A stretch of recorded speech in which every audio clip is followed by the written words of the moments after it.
So I will get back to English. I have promised, because somebody is absent, so this is a sign that I will do it in English, and then I will do it in French. So I want to tell those English-speaking who listen to us in the world, who don't know that the United Nations is not in New York for human rights. The human rights is in Geneva, in the United Nations here. We are on the place where all the militants and all the defenders of human rights in the world are sitting and are standing what stands. Every year, the Tamil, the people from Yemeni, the people from Gaza, Palestinian, everybody has the right to speak on this place, and that's the beauty of Geneva and Switzerland. Must be politically correct. Thank you, Geneva. So, you will see some videos later. I was supposed to speak after Reiner Fuellmich talk and to present you a video of my talk with Maître Virginie Desarrogons-Richard, who is a co-founder of the grand jury that Reiner Fuellmich has done. So you will have that later, and I will make the closing. But I want to tell you a little bit of the story of Reiner Fuellmich. Why? Because a lot of ignorance exists on what is going on in this world. And we cannot just fall right to the thing that it's all wrong. You have to understand what hero Reiner Fuellmich is. He's a hero. Yes, he's a hero. He's a hero because he has been fighting the biggest dinosaurs in the world. He has been successfully, David. He has successfully been fighting Volkswagen in Germany and the Deutsche Bank. So he was already successful in big global corruption. But what he has done since 2020, he was the first lawyer in 2020 that I was so surprised to listen to, that he was doing science and defending it with his rights. And I was amazed. I thought, a lawyer who get right there and says the PCR test is fake and it is a pandemic of tests and not a pandemic of a virus, was incredibly hopeful for me as a scientist, because I could just talk of my part, and he gave me the courage to keep on with that. And so we have to recognize what he did at the beginning. He was the first lawyer to attack Tedros Ghebreyesus of WHO, because it was not a pandemic, and you know this today. And yes, bravo. And he was the first one to attack Dr. Drosten, who is, by the way, not a doctor. It's a fake CV, and this is always a sign of somebody on the wrong side. And Dr. Drosten of Charité has always been there for trying to push the PCR. PCR is not right. Carrie Willis, the Nobel Prize, said you cannot use it to make any diagnosis in a society. No technology can make a diagnosis. It is a human-to-human thing where technology is a help. So he was really there to help. So that was the first thing in early 2020. And what he did is that he created, very smartly, with colleagues he thought he could trust, the CIC, it was called the Corona Ausschuss, but it was the Corona Investigative Committee. He had more than 400 interviews. I was on 3 of them, for WHO and twice for WHO, and then for WHO Europe with Israel when they were meeting for the European region and for the UN. But 400 interviews over the years, and it was very successful. He invited many, and I say he because he was the chief, he was the boss, and he was the one organizing all the questions, answers, and the other 3 were just there and doing some work, but it was clear that he was the boss there. And there was Antonia Fischer and Justus Hoffmann, who left the committee after 1.5 years, I don't know for what reason, and then we got only Viviane Fischer, who is a question if she is really a lawyer, and then Viviane Fischer, and then Reiner Fuellmich. But he was the one organizing and doing the questions of the grand jury, for example. So what happened, and I was in the middle of it, so I can tell you, and I cannot go in all the other details, but it's a step, a milestone. It was in September 2022. I was with the Israel Committee, CIC of Reiner. I had to help them and speak about what's going on. And I was looking for Reiner, and Reiner was not there. I said, Viviane, what are you doing? And she was in and out and not there and not doing her job. And 2 days later, she announced that Reiner was excluded of his own committee that he created. You have to know that, don't forget. Wolfgang Woodard, who was on H1N1 to try to defend it was not a virus, but after that he turned his jacket again. And he was a traitor, like Viviane, and both together said he left with the cash. I mean, basically, he left, they say embezzlement, but for the people, you cannot understand it. He had already, he's smart, so the Germans are very good in economy. So they said, we have a lot of donation. They're going to block the donation, so we have to place it in gold. We have to place the donation here. We have to make some mechanisms so they cannot take our money. He had nothing in his bank. Nothing in his bank. He was kicked out, and all his assets were blocked in California and here. He's an international lawyer in Germany and in California. So they had to leave to Mexico, where they found a place to live. And that's the first step. So you have to see, you see all the work he did. He created, after the CIC, the ICIC, the criminal court. And he added the criminal because he knew that this was a crime. And that's in Mexico that the things happened. Very strange. Third treason from the government. And he was in Mexico and he lost his passport, but actually they stole it because he had to then go and renew his passport. And the German embassy in Mexico said, oh, we have work in the embassy, so you have to go to the office in the airport. And when he went, an airplane was waiting for him. He was arrested illegally with no warrant, no reason. And he illegally was he had an extradition. He was deported to his own country for torture today, you can say, if you take a shortcut. But you see that it was already at the beginning an arrest that was completely unlawful from the German side of view, point of view, but also the international point of view. And nobody said anything. Some lawyer tried and there was nothing. So from then on, he was not supposed, because he's presumed innocent, he was not supposed to be in prison. He was supposed to have electronic bracelets, but not to be in prison.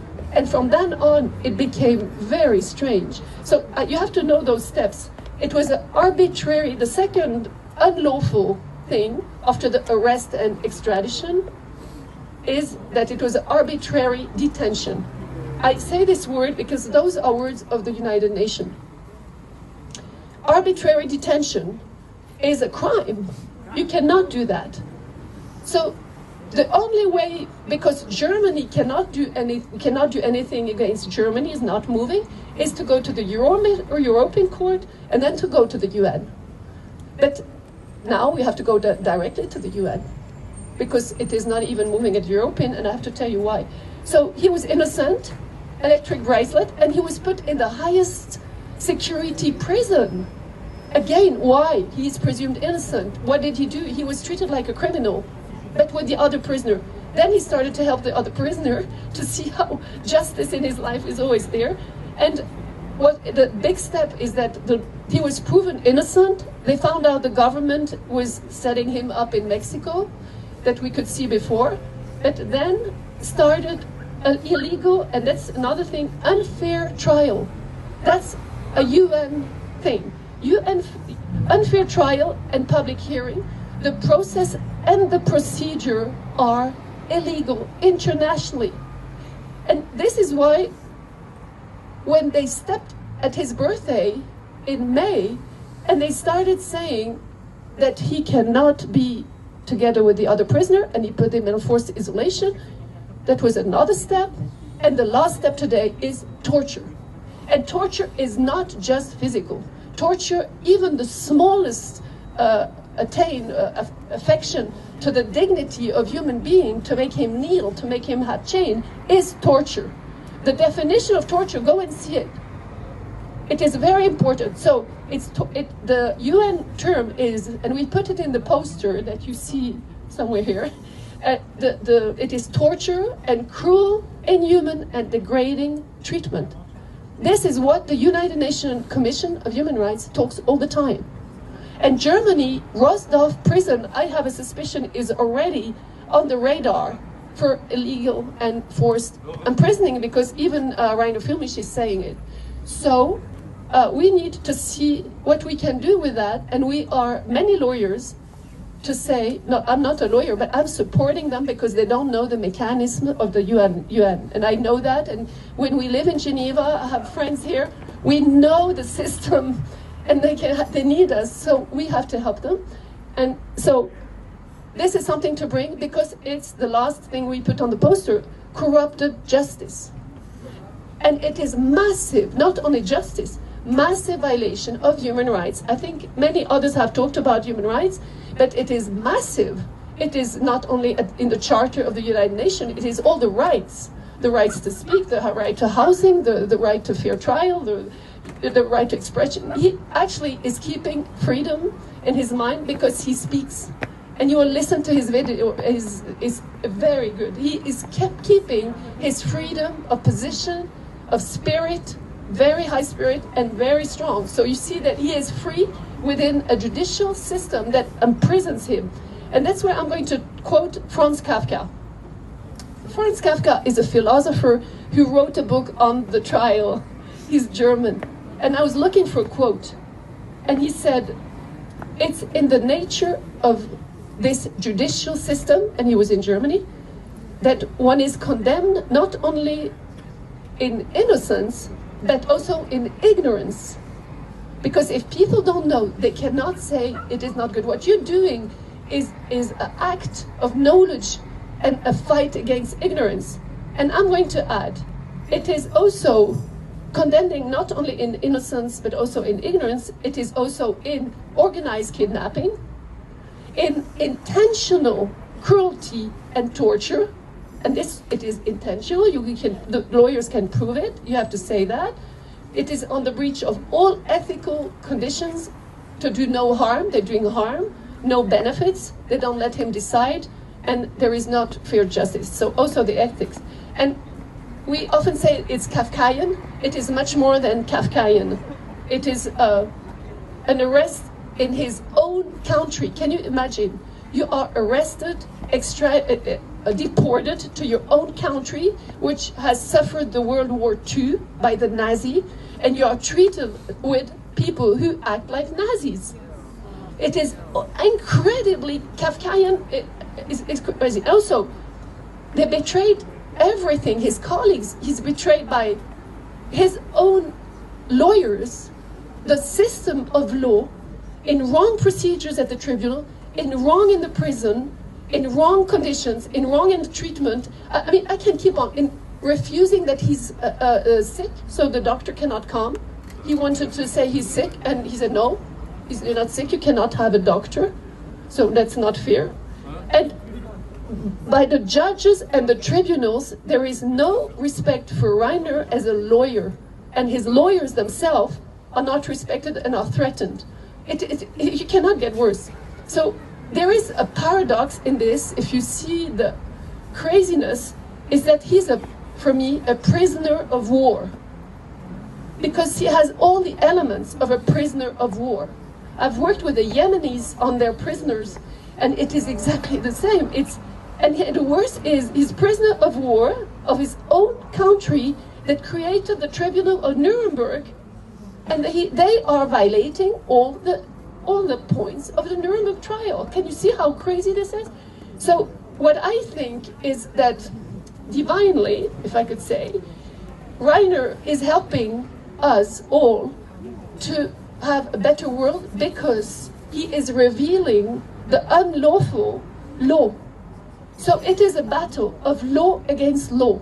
It's a battle of law against unlawful law that concerns us as people. So he is helping the whole judicial system to make us see, and make the corrupted see, and make the media see, who don't understand by ignorance, that this is a violation of law, of natural law, of human rights, of the constitutions, of the UN Charter, of all the conventions on torture, on arbitrary arrest. I mean, can you see how massive this is? So the conclusion is that he's a prisoner of war. Okay, so are we using the right instruments? You know that here there is an agency that was created by Dufour, who is the International Red Cross and the Red Crescent Society, the ICRC. It's right up there. You walk 5 minutes, you see it. It is for prisoners of war. And we should call the ICRC immediately to go and visit the prison. Immediately to take the facts. And then we have facts and we stop that prison. And we're going more radical with the lawyers. It's not just liberate, it is arrest the judges that are corrupted, stop the system, make these prison visits. That's what we do in the Middle East when there is a corruption. Say it to the media. The media who doesn't say it is complicit, and it goes on and on. It makes a big change.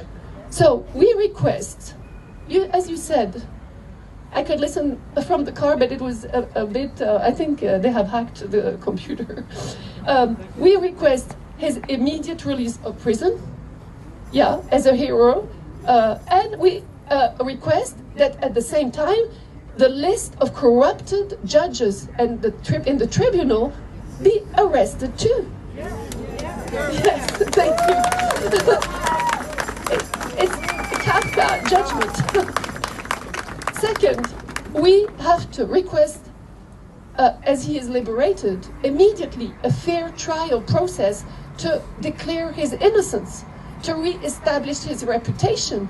It is very important for reparation of the new law system that will be created after that, anti-corruption, but for his mental health, it's very important. For the pressure on the others is important. Then the third is that we have to return to him and his family, first his wife, and he has no contact as he should with his family and his wife. He couldn't even go and visit his mother dying. He could not go to the burial. So we request immediately that his money is returned, his house, all his assets, and that he can have a fantastic life and recognition in the future. Thank you. That's what I wanted to say. So when you consider that, consider it's a prisoner, a political prisoner, but a prisoner of a war that we all are doing against evil forces, I would say, because it cannot be named another way. So you have a big role to play. The lawyers can, you will see in the video, Virginie de Araujo-Richard, there are many lawyers together that are getting in there to help. And you can, as a lawyer, declare, like Virginie de Araujo-Richard did, to the Observatory of the Lawyers in Danger, the Lawyers Observatory of Lawyers in Danger in your own country. It is international, and declare that he's in danger as a lawyer, and we have to arrest the jury and everybody. Just anti-Kafka. And we as people keep on. Take the banners, fantastic banners, and we will keep on, and we will keep on go fighting against ignorance for innocent, because we could be in his situation. Bravo, and thanks you for being there for the English speaking.